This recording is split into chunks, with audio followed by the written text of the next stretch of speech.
तो दोस्तों नमस्कार। 4 PM न्यूज़ नेटवर्क और दस्तक दोनों में आप सबका बहुत-बहुत स्वागत है। मैं हूँ आपका दोस्त मयूर जानी और हम इस कार्यक्रम में जो बात करने वाले हैं, वो मैं आपको एक थोड़ी-सी प्रस्तावना दे दूँ पहले इस चीज़ की।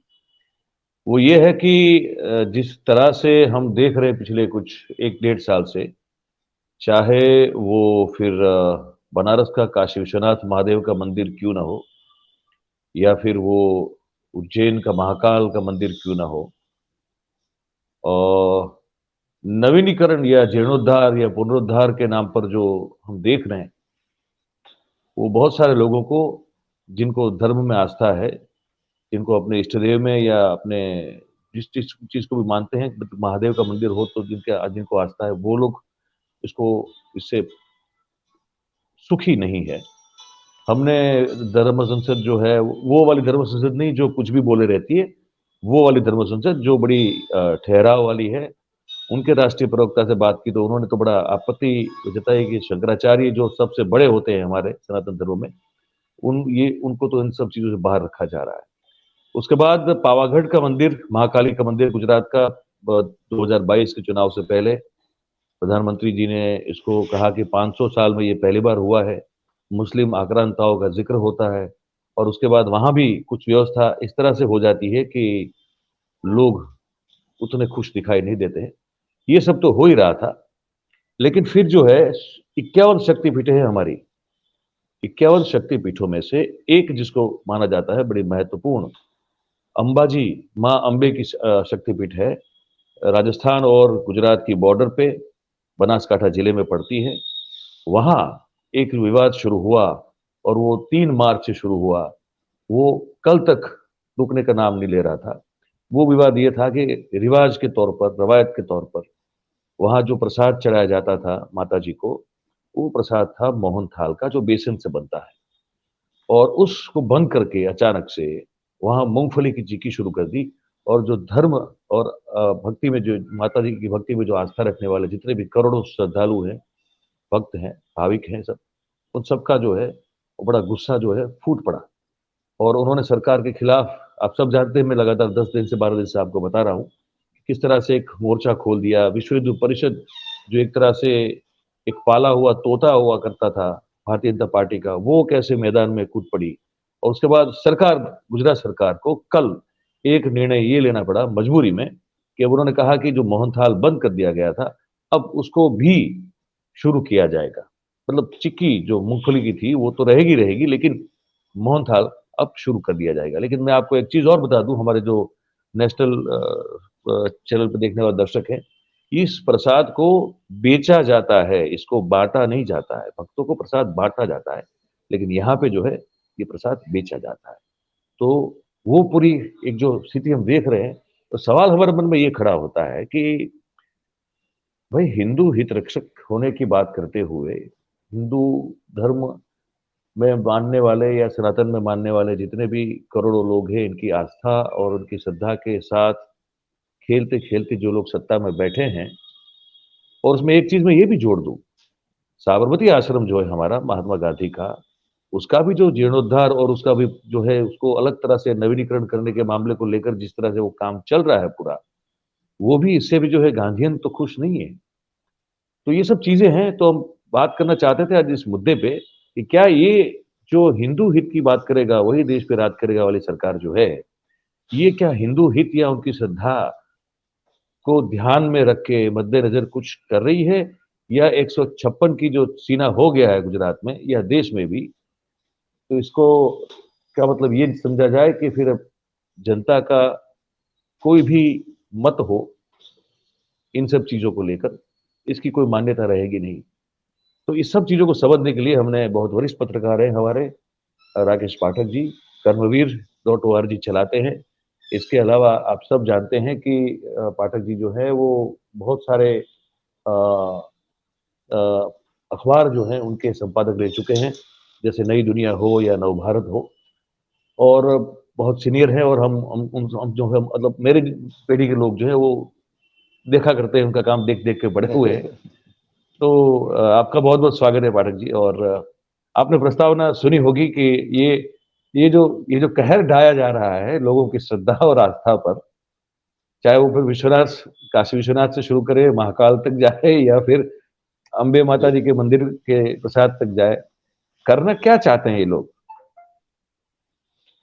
मयूर जी, बहुत बहुत धन्यवाद। आपके साथ पहली बार स्क्रीन शेयर कर रहे हैं। बस डिबेट में तो हम लोग मिलते रहे हैं, लेकिन आपके दस्तक पर और 4 PM गुजरात पर आपके दर्शकों को मैं प्रणाम करता हूं। बहुत महत्वपूर्ण विषय आपने मयूर जी लिया है कि करना क्या चाहते हैं। मुझे तो पता नहीं क्यों ऐसा लगता है कि जो हमारा वास्तविक श्री सत्य सनातन धर्म, उसकी सुपारी ली हुई है इन लोगों ने। ये जो भी कुछ कर रहे हैं वो सनातन धर्म में तो कम से कम न कभी था, न उसका मूल भाव ये है। उसके जो राजनीतिक लाभ हानि ये लोग उठाते हैं, हानि तो खैर क्या हुई है अब तक, धर्म के नाम पर फायदा ही फायदा उठा रहे हैं। हमें उससे ज्यादा चिंता इस बात की है कि जो वास्तविक स्वरूप है, सदियों से सहस्त्राब्दियों से हमारे धर्म का जो स्वरूप है, उसे ये मिटाने पर आमादा है। वसुधैव कुटुंबकम की जो अवधारणा थी हमारी, उसे इस तरह से मिटाया जा रहा है कि अब दूसरे धर्म के लोगों, दूसरे वर्ग के लोगों से घृणा करना, नफरत करना सिखाने लगे हैं लोग, और वो भी धर्म के नाम पर। धर्म संसदें हो रही हैं, अभी आपने जिक्र किया। मैं प्रायः उन्हें अधर्म संसद कहता हूं, क्योंकि ये हो ही नहीं सकता कि सनातन धर्म में ऐसी कोई संसद हो जिसमें दूसरे धर्म के लोगों के नरसंहार के आह्वान किए जाए। ऐसा जी। मैं आप स्पष्टता कुछ कर दूं, हाँ, मैं एक सिर्फ स्पष्टता करना चाहता हूँ। वो 3-4 तरह की धर्म संसदें हैं। तो ये जो मैं कह रहा हूँ, बिल्कुल। वो जो शंकराचार्य जी के जो अध्यक्षता में चलती है, मैं उसकी बात कर रहा हूँ। उनके जो प्रवक्ता है किशोर शास्त्री जी, उन्होंने कहा कि ये इससे बड़ा कोई अपमान जो है भाविकों का, उनकी आस्था का, श्रद्धा का हो ही नहीं सकता है। और उन्होंने फिर देवी भागवत के कौन सा अध्याय वो तो मैं भूल गया, उनका जो श्लोक टाक कर उन्होंने वो बताया कि ये अगर शक्ति को आपको प्रसाद चढ़ाना हो तो वो बेसन के वो आटे का होता है। उन्होंने कहा जी। कि ऐसा कुछ नहीं है कि हम अपनी मनमानी कर रहे हैं, पर ये लोग बिल्कुल। हैं जो हमको सुनना नहीं चाहते। वो उनका एक पक्ष था, तो इसलिए नहीं मैंने ना, आपको मैं बिल्कुल आपकी बात से सहमत हूँ और समझ गया। लेकिन मैं उन धर्म संसदों की बात कर रहा हूँ जो प्रयागराज में, अभी दिल्ली में, जिसमें यति धर्म नरसिम्हानंद जैसे लोग, जी। वो एक बाबा कालीचरण थे बीच में, थे भी कहना ठीक नहीं था।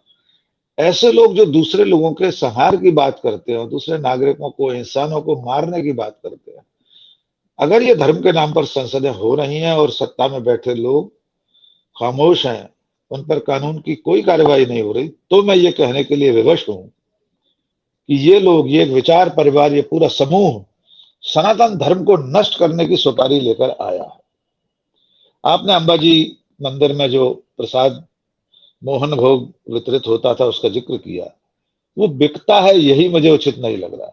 बाहर कोई दुकानें बनाकर प्रसाद बेचे, कोई फर्क नहीं पड़ता, उसमें कोई आपत्ति भी नहीं है। लेकिन अगर मंदिर प्रशासन की ओर से प्रसाद बिक रहा है, तो ये भी मुझे नहीं लगता हिंदू धर्म के अनुसार कोई उचित चीज है। हमारा हिंदू धर्म तो बहुत समृद्ध है।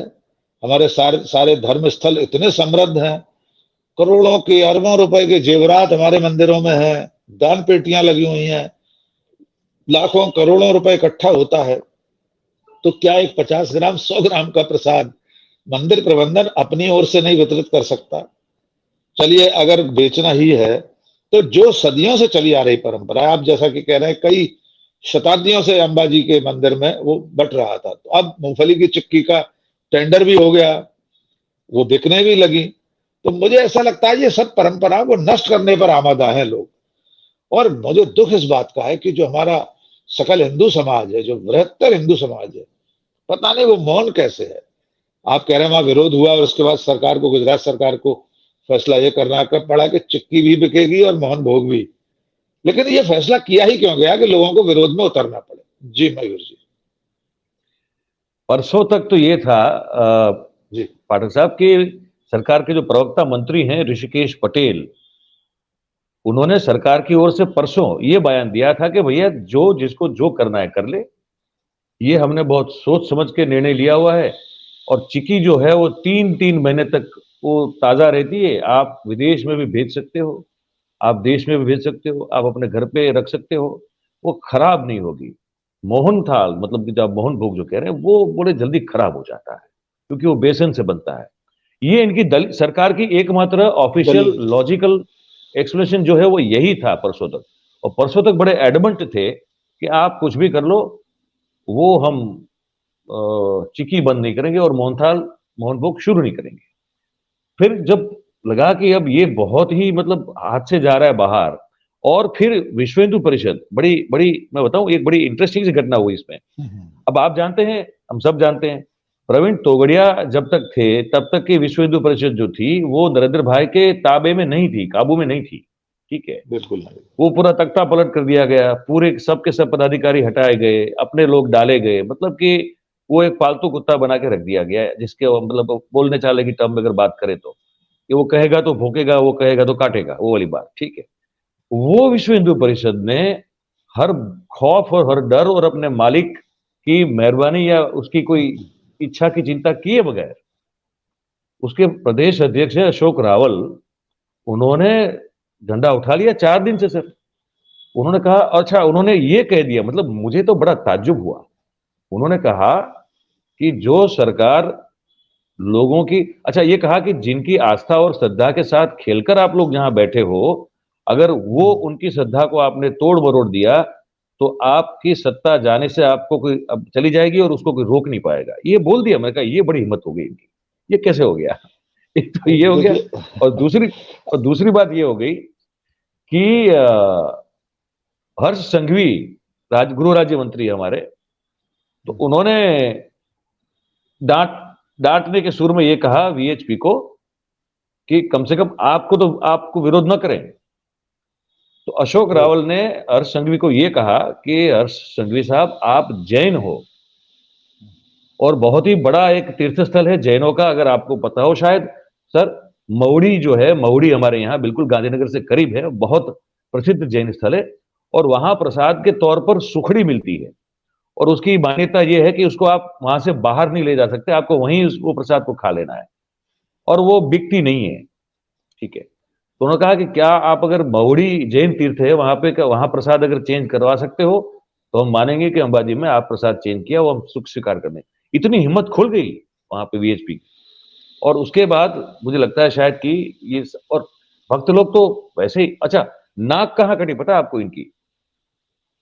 जितने भी भक्त भाग जन सबने कहा, पहले तो सबने बात की, विरोध जताया, अपनी अपनी बात रखी सरकार के समक्ष, सरकार ने सुना नहीं।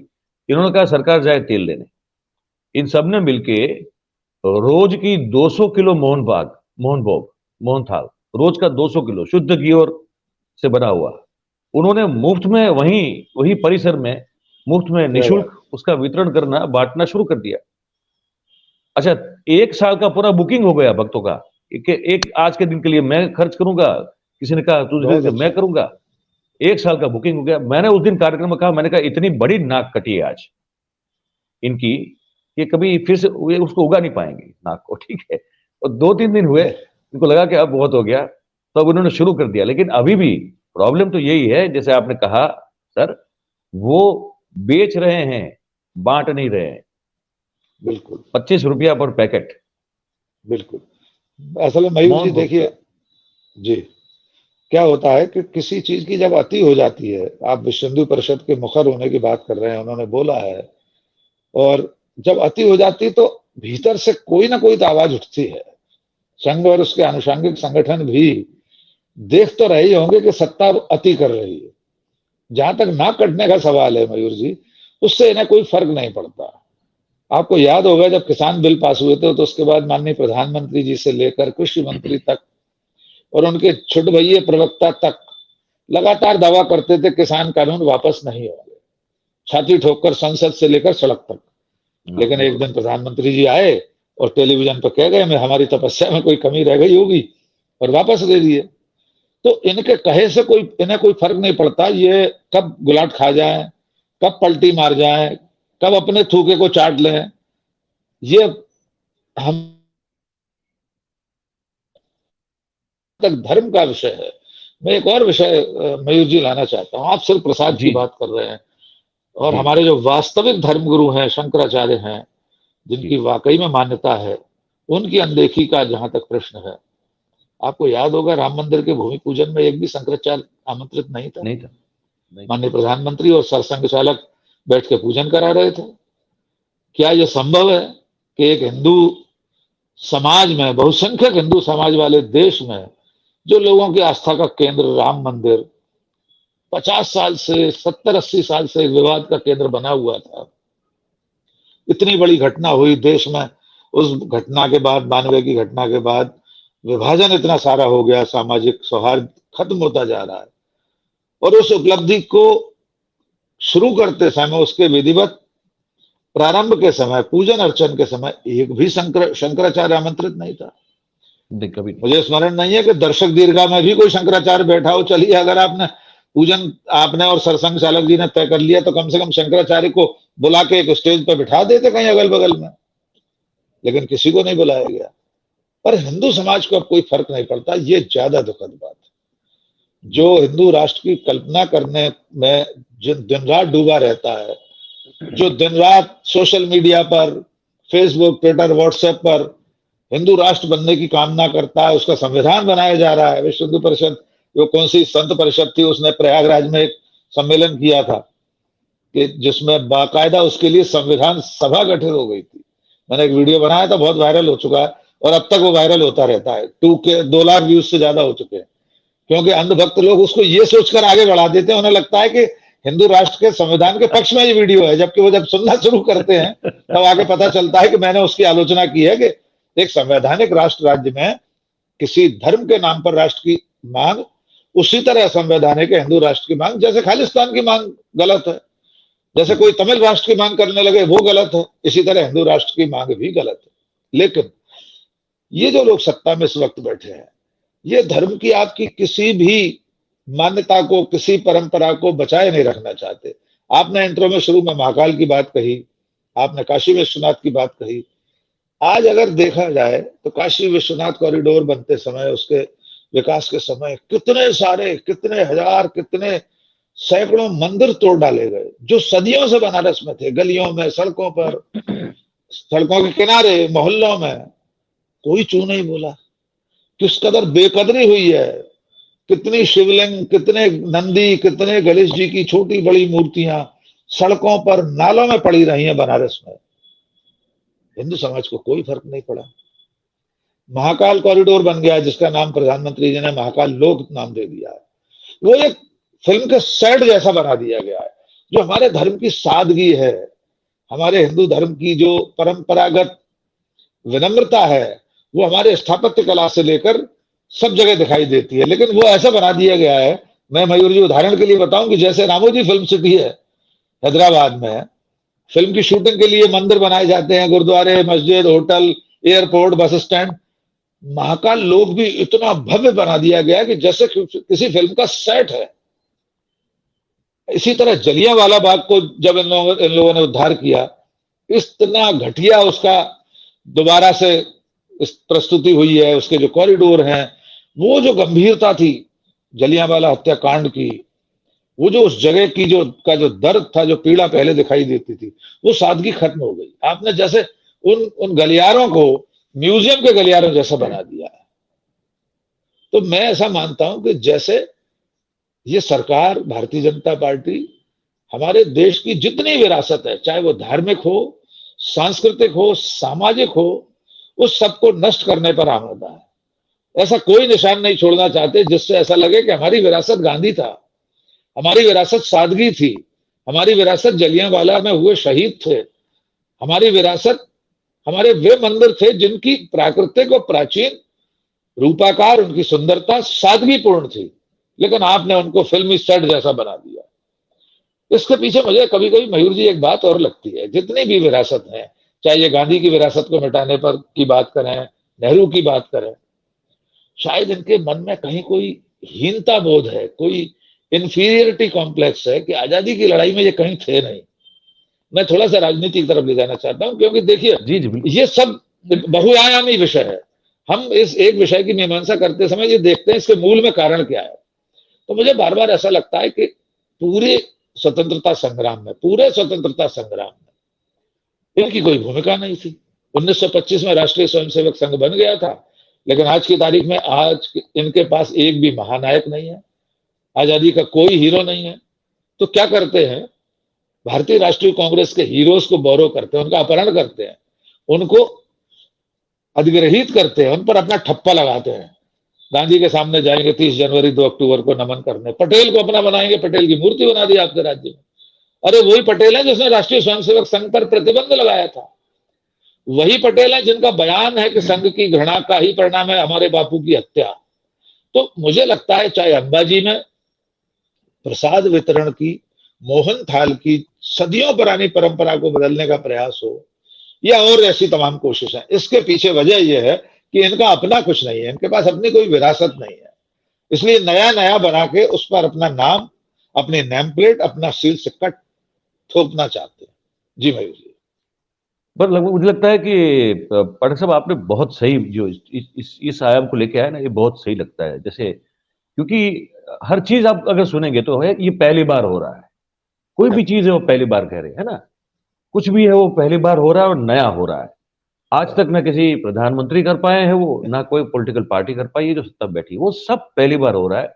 तो इतना पहली बार का क्या मतलब है भैया? मतलब तो एक बार एक, अच्छा आप एक आधी नई आईआईटी बना दो भाई, एक आधा नया आईआईएम बना दो, कुछ ऐसा कर दो, कुछ ऐसा जो लगे कि अगर भले पहली बार ना हो लेकिन एक्सटेंशन में ही कुछ नया तो हो। तो ये तो आपकी बात बिल्कुल सही लगती है कि कुछ लघुता ग्रंथि से पीड़ित हैं ये। और मेरी एक दिन बात हो रही थी इनसे, ये बड़े वरिष्ठ हैं, मतलब गुजरात के बहुत सीनियर जर्नलिस्ट और एनालिस्ट हैं, और मैं उनसे बात कर रहा था। मैं नाम इनका अभी इसलिए नहीं ले रहा हूँ क्योंकि अब वो निवृत्त हो चुके हैं और वो ज्यादातर कुछ अब लिखते करते भी नहीं है, ना कोई बयान भी देते हैं। लेकिन मैं उनसे बातचीत करता रहता हूँ क्योंकि उनसे जानकारी बहुत मिलती है। बहुत मतलब 70-80 साल उन्होंने काम किया हो, 70 साल काम किया कम से कम उन्होंने। तो मैं उनसे बात कर रहा था, तो मैंने कहा कि ये बताइए कि अच्छा, मैं जैसे आप भी शायद जानते हैं, कार्यक्रम में बोल भी चुका हूँ आपसे लोगों कि मैं तो, मेरा जो बचपन है से लेके टीनेज तक मैं भी संघ का स्वयंसेवक रहा हूँ। तब भी मुझे ये सवाल होता था, उसका कोई जवाब देता नहीं था। तो मैं इनको पूछा, मैंने कहा ये संघ में ये हमारी किस संस्कृति से ये जो है वो हाफ पैंट और शर्ट और बेल्ट, वो हमारे मतलब वो कहाँ से आता है? बोले नहीं, वो कहीं से नहीं आता। बोले कहा फिर कहाँ से लाए ये? बोले वेस्टर्न नाजी कल्चर से लाए थे वो। बोले और कोई था नहीं इसमें उनके पास कोई। डॉक्टर मंजे से मिलने गए थे, डॉक्टर मंजे मुसोलिनी से मिलने गए थे इटली। हाँ गए थे, हेडगेवार साहब के सहयोगी थे। सहयोगी थे, हाँ। डॉक्टर मंजे नाम था उनका, वो उससे मिलके आए थे, फिर उन्होंने ये सब चीजें गणवेश वगैरह तय किया था। हाँ। तो फिर ये भी मैं मतलब समझने की कोशिश कर रहा था। मैंने कहा ये अगर इतने हिंदुत्ववादी हैं, जो उनका एक टर्म है तो हिंदुत्ववादी है, तो मैंने कहा कि ये किसी शंकराचार्य तो क्यों कोई इनके कार्यक्रम में कोई नहीं होता है? बोले वो सब, मैं तुमको एक ही चीज बताता हूँ। उन्होंने मुझे एक चीज बताई। बोले आपने गोलवलकर जी का एक पुस्तक पढ़ा है क्या, विचार पीयूष नाम दिया था मुझे शायद उन्होंने। मैंने कहा नहीं, वो मैंने नहीं पढ़ा। बंच ऑफ थॉट्स, हाँ विचार नवनीत, विचार नवनीत। और फिर उनके उसको खंडन करता हुआ जो पुस्तक था उसका नाम था विचार पीयूष, और वो मैं नाम भूल गया हूँ उनका, बहुत बड़े थे अपने राइटर। तो बोले उसमें जो खंडन हुआ है, बोले मामला ये था, गोलवलकर साहब ने ये लिखा हुआ है कि ना तो वो राम को भगवान मानते हैं और ना इनको कोई इस प्रकार के धर्मों में कोई आस्था है। तो बोले ये इनकी अगर ओरिजिनल सोच है तो कैसे आप ये उम्मीद करोगे कि ये हकीकत में, बोले जो ध्वज को गुरु मानता हो, बोले कौन गुरु मानता है ध्वज को? गुरु तो या तो दैहिक स्वरूप में होता है या कोई एक स्पिरिचुअल सेंस में होता है, पर उसकी कहीं ना कहीं एक वो होती है। ध्वज को गुरु कौन मानता है ये बताओ। फिर बोलिए अगर तिरंगे को अब तक अपनाया नहीं था तो क्या सोचा? मतलब ये सब तुम देखोगे बोले मयूर, तो तुमको समझ में आएगा कि ये कुछ अलग सोच से आए हुए लोग हैं, और ये दिखावा है हिंदुत्ववादी होने का, बाकी जो उनको करना है कुछ और ही है। तो ये जो कह रहे थे उसी लाइन पे वो कह रहे थे, इसलिए मुझे आप मुझे लगा आपसे शेयर करूं मैं कि वो जी उनका भी जी एक अभ्यास यही कहता है ये। और आपने बात की कि पैसे कमाने की, मैं आपको आंकड़ा देता हूं कितना कमाते हैं, पता है आपको? ये लोग जो हैं हमारे कुछ बड़े-बड़े मंदिरों से सालाना 100 करोड़ रुपए से ऊपर कमाते हैं। उसमें से प्रसाद भी नहीं बांट पा रहे। ना, प्रसाद से कमाते हैं। ये प्रसाद की कमाई है। ये प्रसाद की कमाई है, बाकी जो जो दान पेटी में आ रहा है वो तो अलग ही होगा। वो तो अलग है। वो तो लोग जो है कितना किलो चांदी देते हैं, कितना किलो हाँ, सोना सोना देते हैं, चांदी हमारे सारे धर्म कित, स्थलों पे आता ही है। कितना पता नहीं रकम जो है दान की जाती है, वो तो अलग मामला है। ये तो इनकी कमाई जो है सर, वो प्रसाद बेचने से है। ये बिल्कुल 4-5 बिल्कुल। मंदिरों को मिलते गिनते हुए इस तरह से ये, तो ये कमाई है प्रसाद बेचने की। तिरुपति बालाजी के लिए तो कहा जाता है उसके पास तो इतना धन है कि हमारी सारी सारी अर्थव्यवस्था एकदम ऊपर उठ जाए अगर वो सामने आ जाए धन तो। ऐसे कितने मंदिर है, मीनाक्षी मंदिर है, अनगिनत है इस देश में मंदिर है जिनमें अरबों खरबों रुपया है, लेकिन दर्शन की आजकल शुल्क लग रहा है मयूर जी, महाकाल में और लगने लगा यहाँ है। वहाँ, हाँ वहाँ भी अब शुल्क लगना, वही तो कह रहा हूं मैं। वो शुल्क लगना, आप सोमनाथ मंदिर में जाइए, आपको लगेगा कि आप आतंकवादी हो। बताइए। आपको ये लगेगा, आपका पर्स, आपका आपका बेल्ट, आपकी घड़ी, आपका पेन, आपको हर चीज, मोबाइल, हर चीज वो बाहर जमा करना है। और आपको ऐसे अंदर जाना है कि जैसे अगर इतनी दूर से अगर कोई भाविक, कोई श्रद्धालु, अगर मेरा इष्ट देव महादेव है, मैं मानता हूं उनको, तो मैं अगर सोमनाथ जाता हूं तो मुझे मन होता है कि मैं 5 मिनट वहां खड़ा होके अपने, मुझे मन में जो भी स्तुति करनी है, प्रार्थना करनी है, तो मैं करूं। मैं कोई मांगने के खड़े लिए नहीं तो हो जाता नहीं सकते, हूं। नहीं खड़े हो सकते। मैं सिर्फ मैं सिर्फ स्तुति करने के लिए जाना चाहता हूं। मैं, मतलब वो जो है धक्का मार के आपको आगे 1 सेकंड लगेगी निकाल देगा बाहर वहां से। बिल्कुल सही। अच्छा, यही जो है वो अमित शाह साहब चले जाए, नरेंद्र मोदी साहब चले जाए, या कोई गवर्नर चले जाए, या जो भी वीवीआईपी चला जाए, इनके लिए सर फिर तो अलग मामला है पूरा। तो ये अब ये तो एक और मुद्दा है जिसको मैं आपसे आपसे डिस्कस करना चाहूंगा फिर किसी एक और कार्यक्रम में, कि ये किस तरह की लोकशाही, लोकतंत्र किस तरह का है ये, जहां प्रधान सेवक को महान चक्रवर्ती राजा से बड़ा तामझाम मिलता है, और जो जिनके वो सेवक है उनको धक्का और गाली मिलती है। ये लोकतंत्र किस तरह का है, इस पर कभी बात करेंगे हम लोग, पर ये वास्तविकता है। तो यही तो होता है हर जगह पे यहाँ पे। अच्छा, मुझे इस तरह से ये देखा जाए तो मैं जिस क्षेत्र से आता हूँ, सौराष्ट्र, मुझे इस मामले में बड़ा प्यारा लगता है वो। आप कभी आए होंगे, मुझे पता नहीं, अगर आप नहीं आए तो नहीं आपको नहीं मैं नहीं। स्वागत करता हूँ, मैं आपको लेके जाऊंगा। जी जी। सौराष्ट्र एक वो इलाका है, कच्छ और सौराष्ट्र, वहां हर, आपको पता नहीं, हर 20-30 किलोमीटर में एक अन्न क्षेत्र मिल जाएगा, एक अन्न क्षेत्र मिल बहुत जाएगा, अच्छे। और वो 12 महीना चलता है सर। और वहां आप जाओ, आप अमीर हो, गरीब हो, फकीर हो, कोई हो, क्या हो, कोई फर्क नहीं पड़ता है। आप जाइए, आप वहां आप खाना खा लीजिए। अब खाना खा के आपको कुछ देना है दान पेटी में, तो डालना है तो डालिए, नहीं डालना है तो कोई आपको पूछने वाला नहीं है। और वही उस दान क्षेत्र की ही जमीन होती है, उसी से सब्जी बनती है, वही वही गेहूं वहां जो है उगाया जाता है, हर चीज अपने अपने अन्न क्षेत्र की अपनी खुद की होती है, सब्जी से दूध बूध सब हर चीज, और प्यार से खिलाते हैं, और 20-30 किलोमीटर में एक मिल जाएगा आपको, बहुत अच्छे। कोई ना कोई। ये तो हम तो उस कल्चर से आता है, ये सब देखते तो अब तो समझ में नहीं आता है कि ये क्या हो रहा है पूरा। आपने पर आपने लोग मंदिरों में बात कही। अभी जब महाकाल लोक के उद्घाटन के लिए आए थे प्रधानमंत्री, महाकाल मंदिर के गर्भगृह में कैमरा ले जाने की अनुमति नहीं है, नहीं, पैंट शर्ट पहन के जाने की अनुमति नहीं है, वहां धोती पहनना पड़ती है। लेकिन माननीय प्रधानमंत्री जी जब अंदर गए तो दो दो तीन तीन कैमरे अंदर थे। वो कैमरा पर्सन ट्राउजर और शर्ट पहने हुए थे, पैंट और शर्ट पहने थे, किसी को कोई दिक्कत नहीं हुई। फिल्म स्टार जाते हैं, क्रिकेटर जाते हैं, सबको रोक दिया जाता है महाकाल में जाने के लिए। वो वीआईपी रूट से जाते हैं अंदर तक, गर्भगृह तक, दर्शन करके चले आते हैं। हम और आप जाएंगे तो धक्के खाते रहिए, रसीद कटाइए, ऑनलाइन बुकिंग करिए। ये धर्म का कौन सा स्वरूप है? अभी काशी विश्वनाथ की जो खबर 2 दिन से चल रही थी, यद्यपि कल उसका खंडन कर दिया है मंदिर के प्रशासन ने, कि जो स्पर्श दर्शन होते हैं कि शिवलिंग को हाथ से टच करना है, छूना है, उसकी भी फीस निर्धारित हो गई थी। यद्यपि वो अब सिर्फ ऐसे ही अपने फैलाए हुए रायते को समेट रहे हैं, खबर सही थी वो, लेकिन अब वो कह रहे हैं नहीं, उस पर दर्शन के पैसे नहीं।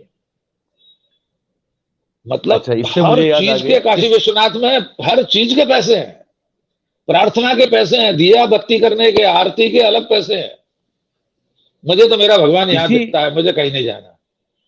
यही बात कह रहा हूं मैं, इसी को जोड़ते हुए मैं इसी संबंध में मैं कहता हूं, यहाँ बहुत सौराष्ट्र में ही बहुत प्राचीन पौराणिक मंदिर है घेला सोमनाथ महादेव का। जैसे सोमनाथ है वैसे ही घेला, उसके जी साथ भी बहुत हिस्ट्री जुड़ी हुई है पूरी।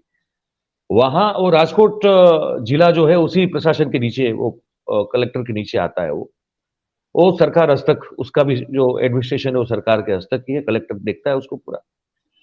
वहां 2 महीना पहले मुझे फिर जाना पड़ा स्टोरी करने के लिए। 2 महीना पहले ये घोषणा कर दी गई कलेक्टर के द्वारा कि अब जो भी जलाभिषेक करना चाहेगा उसके 351 रुपए लगेंगे। उफ, तो चीज लगा दी लोगों ने बड़ी कि क्या है जलाभिषेक। एक तो ये है कि हम जानते हैं, आप भी जानते हैं सर, महादेव का मंदिर तो बेसिकली वो है कि वो कभी सोने वाला देव नहीं है, तो वो उसका दरवाजा कभी बंद नहीं हो सकता। सही है। वो हमेशा खुला रहता है दरवाजा, कोई भी जाता है किसी भी वक्त जाके वो दर्शन कर सकता है, जल चढ़ा सकता है। महादेव को किसी से कोई प्रॉब्लम नहीं होती इस सब मामलों में, ठीक है। उनके और एजेंटों को और प्रॉब्लम इन है ना, लोग उनको थोड़ी है। और उनको वो कह रहे हैं कि जलाभिषेक के 351 रुपए। मुझे बहुत सारे लोगों को फोन आया, बोले मयूर भाई कुछ कीजिए, ये तो लूट रहे हैं ये लोग, ये से कैसे हो सकता है। तो मैं फिर गया यहाँ से कुछ, मेरे यहाँ से 270 किलोमीटर होता है। मैंने कहा ये तो नहीं चलेगा। तो गया, फिर मैं कलेक्टर से मिला, उसके जो पुजारी महंत सबसे मिला। मैंने कहा देखिए ये पंगा है, और मैं फिर ले लूंगा तो बहुत तकलीफ हो जाएगी। आप जिसको पूछना है पूछ लीजिए, पंगा लिया तो फिर प्रॉब्लम है आपको। बोले नहीं नहीं, हम तो इसको विड्रॉ एक्चुअली कर ही रहे हैं। मैंने कहा तो कर दीजिए। वो कर दिया विड्रॉ, अलग बात है, हाँ कर दिया। मतलब कि हर धर्मस्थल के साथ हो रहा है। पावागढ़ का मंदिर जो है महाकाली का, बड़ा प्रसिद्ध मंदिर, वो भी बड़ा ऐतिहासिक मंदिर है पूरा, जिसको 2022 से पहले प्रधानमंत्री जी ने इसका जीर्णोद्धार किया और कहा कि 500 साल के बाद पहली बार किसी हिंदू ने, मतलब वो राजा नहीं बोल पाए, वरना तो राजा बोलना चाहते ही होंगे कि, और उनके वो लोग इतना तो बोल ही अपने रहे आप थे ना को, राजा। हाँ वो अपने आप को रोक रहे थे शायद मेरे ख्याल से, लेकिन कहा कि वो जीर्णोद्धार किया। वो मंदिर जो है वहां पे अब ये 20 मार्च से एक सरकार जो है वो नियम डालने जा रही है, लागू करने जा रही है कि अब आपको जो है श्रीफल अगर लेके जाते हैं तो लोग श्रीफल छीलते हैं ना ऊपर जाके फिर चढ़ाते हैं। तो कहा कि छिले, ये ऊपर जाके छिलोगे तो नहीं चलेगा, पेनल्टी हो जाएगी। क्यों? तो बोले स्वच्छता का बहुत ध्यान रखना है। प्रधानमंत्री जी कहते हैं कि स्वच्छ भारत, धर्मस्थल भी स्वच्छ होने चाहिए। अब भाई वहां जाके अगर वो छिलते हैं तो उसको, उस छिलकों को हटाने की व्यवस्था करो। जो चीज बिल्कुल सदियों ऐसे। से चली आती है और जो आस्था के साथ जुड़ी है, इसको क्यों रोका जा रहा है? देखिए मयूर जी, आप थोड़े से दूसरे धर्मों की भी बात कर लें। सम्मेद हम्म, शिखर झारखंड में हाँ जैन धर्म का सबसे बड़ा तीर्थ है, उसको सरकार टूरिस्ट प्लेस बनाने जा रही है। इतना विरोध हुआ, उसका नोटिफिकेशन जारी हो गया था। जबकि जैन धर्म के तो सारे जो तीर्थंकर हुए हैं वो कितनी सादगी वाले रहे हैं, वो तो निर्वस्त्र रहते रहे जीवन पर। इससे ज्यादा सादगी और क्या हो सकती है। अब आप उनके धर्मस्थल जहां पर इतने सारे तीर्थंकरों का निवास रहा हो, उनका निर्वाण स्थल रहा हो, उसे आप टूरिस्ट प्लेस बना रहे हैं, पर्यटन स्थल है। तो दरअसल में ये हर चीज को पर्यटन स्थल बनाने पर आमादा है, और उसके पीछे सोच सिर्फ धंधा है, व्यापार है। जैसे कहा था ना, हमारे खून में भी व्यापार है, शाह साहब ने कहा था या हाँ मोदी जी ने कहा था। जी तो जी वे जी, मोदी हर जी ने कहा विषय था। को, हर स्थान को, चाहे वो साबरमती आश्रम हो हमारे गांधी का, चाहे सम्मेद शिखर हो, सबको पर्यटन स्थल बनाकर, वहां टिकट लगाकर, बड़े बड़े हॉल, सिंपोजियम हॉल बना बनाकर धंधा करना चाहते हैं। और अंततः हमारी जो वास्तविक पहचान है हमारे समाज की, हमारे देश की, उसे मिटाना चाहते हैं। पता नहीं कौन सी नई हमारी इमेज, छवि बनाना चाहते हैं दुनिया की नजर में। ये विश्वगुरु कैसा होगा कि जिसके देश में तमाम लोकतांत्रिक संस्थाओं पर कुठाराघात हो चुका होगा। ये विश्वगुरु कैसा होगा जहां धर्म अपना वास्तविक स्वरूप खो चुका होगा। अगर ये सब चलता रहा 150 साल में, शायद हम और आप न देख पाए, लेकिन हमारे बाद की पीढ़ी जब देखेगी तो वो तो इसी को धार्मिक स्वरूप मानेगी, वो सोचेगी यही सही है। तीसरी चौथी बात पीढ़ी के सही। बाद आप कल्पना कीजिए ना कि हम लोगों ने बचपन से, आपने आवागढ़ को, अंबाजी को जिस रूप में देखा, 50 साल बाद, 60 साल बाद, 100 120 साल बाद हमारे आपके तीसरी पीढ़ी के बच्चे वे जो स्वरूप में देखेंगे तो उनके लिए तो वही सही होगा। तो ये मूल स्वरूप हर चीज का नष्ट करना चाहते हैं। प्रजातंत्र और लोकतंत्र संविधान के मूल स्वरूप से लेकर धार्मिक स्थलों तक के स्वरूप को, गांधी की विरासत से लेकर नेहरू की विरासत तक सबको खत्म करना चाहते हैं। एम्स का नाम बदलना चाहते हैं। अरे आप एक एम्स बना तो पाए नहीं, और उस एम्स में तो कहीं नेहरू का नाम नहीं जोड़ा, कहीं राजकुमारी अमृत कौर का नाम नहीं जोड़ा, all India institute of medical science है। अब आप उसका नाम क्यों बदलना चाहते हो भाई? सिर्फ इसलिए नाम को जोड़ रखने वाले का किसी का नाम जोड़ के, ताकि आने वाली सदियों में लोग ये भूल जाएं कि नेहरू ने बनाया था या राजकुमारी अमृत कौर इस एम्स की स्थापना के पीछे है। अपने नाम की अपनी नेम प्लेट लगानी है भारत की हर विरासत पर। मंदिरों को भी जीर्णोद्धार करके वहां भी तो एक पट्टिका लग जाएगी ना, शिलालेख। प्रधानमंत्री नरेंद्र मोदी ने इतनी तारीख को इसका उद्घाटन जीर्णोद्धार के बाद, पुनरुद्धार के बाद किया। तो इससे पहले के सदियों के किए धरे को भूल जाएं लोग। सबसे बाद का जो पत्थर लगाया नाम का वो याद रहे अगली सदियों तक। इसके लिए पूरी कोशिश है। अजर अमर होने का एक स्वप्न है उनका, ये मेरा मानना है। अजर अमर होने, तो मुझे लगता है कि एक ख्वाब तो ये भी होना चाहिए कि जो नोट पे जो गांधी जी का फोटो है वो भी बदला जाए।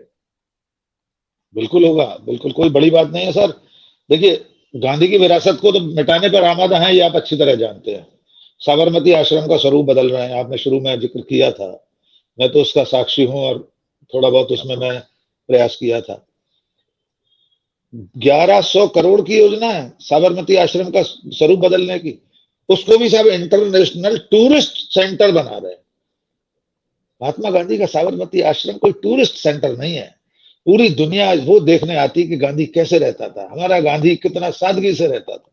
उनकी वो कुटिया, उनका वो जो चरखा, उनके बैठने उठने की जगह, अगर आप उसकी पूरी बाउंड्री वॉल नई बना देंगे, हाई फाई 20 फुट ऊंची, बड़े बड़े हॉल बना देंगे, सेमिनार हॉल बना देंगे, उसका पूरा स्वरूप बदल देंगे, तो दुनिया के लोग जब आएंगे तो उन्हें कैसे, वो फील कैसे आएगा, वो कैसे वेव्स आएंगे, वो वाइब्स कैसे आएंगे जिससे लगे कि गांधी इतनी सादगी से रहते थे। आप उसका स्वरूप ही पूरा नष्ट करने पर आमादा है। वजह सिर्फ इतनी है क्योंकि आपके पास अपना कोई हीरो नहीं है, इसलिए जिसकी जो पहचान है उसे मिटाने पर आमादा है। तभी तो प्रधानमंत्री नरेंद्र मोदी कहते हैं कि रिचर्ड एटनबरो की फिल्म के बाद लोगों ने गांधी को जाना दुनिया में।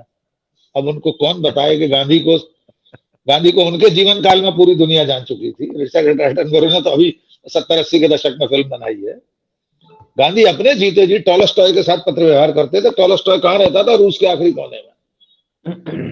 कौन नरेंद्र मोदी को बताए कि गांधी रिचर्ड एटनबरो की फिल्म से बहुत पहले दुनिया के हर कोने तक पहुंच चुके थे। दुनिया के न जाने कितने स्वतंत्रता संग्राम गांधी की प्रेरणा से चले हैं। नेल्सन मंडेला से लेकर मार्टिन लूथर किंग जूनियर 60 के दशक में अपने स्कूल में निबंध में गांधी के ऊपर निबंध लिखता है।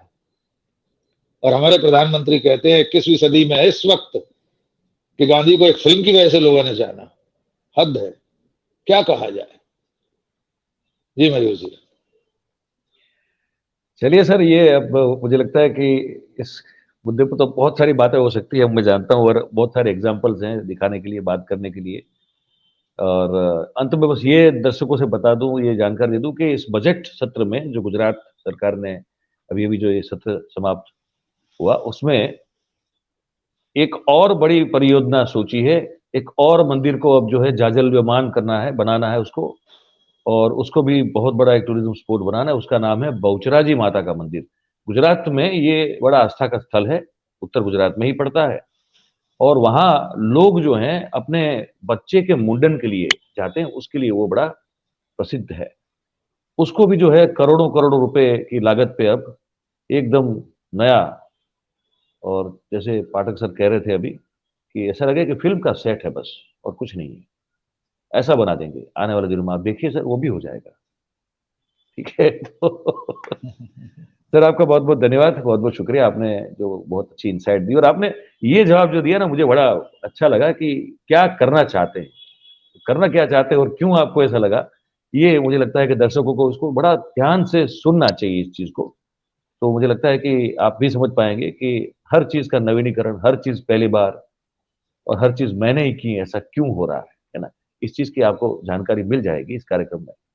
सर आपका बहुत बहुत धन्यवाद, आप हमारे साथ जुड़े, और बहुत बहुत मैं उम्मीद धन्यवाद करता मेरे हूँ जी, बहुत धन्यवाद। कि ऐसे ही हम लोग जो है बातचीत हफ्ते में 2-3 बार करते रहें, तो मुझे बिल्कुल लगता है बिल्कुल कुछ बिल्कुल निरंतर। बातें हो पाएंगी। थैंक यू सर, थैंक बहुत यू वेरी अच्छा मच। लगा आपसे बात करके, और आपको और दस्तक को 4 PM आप सबको शुभकामनाएं, बहुत धन्यवाद। Thank you sir, thank you, thank you.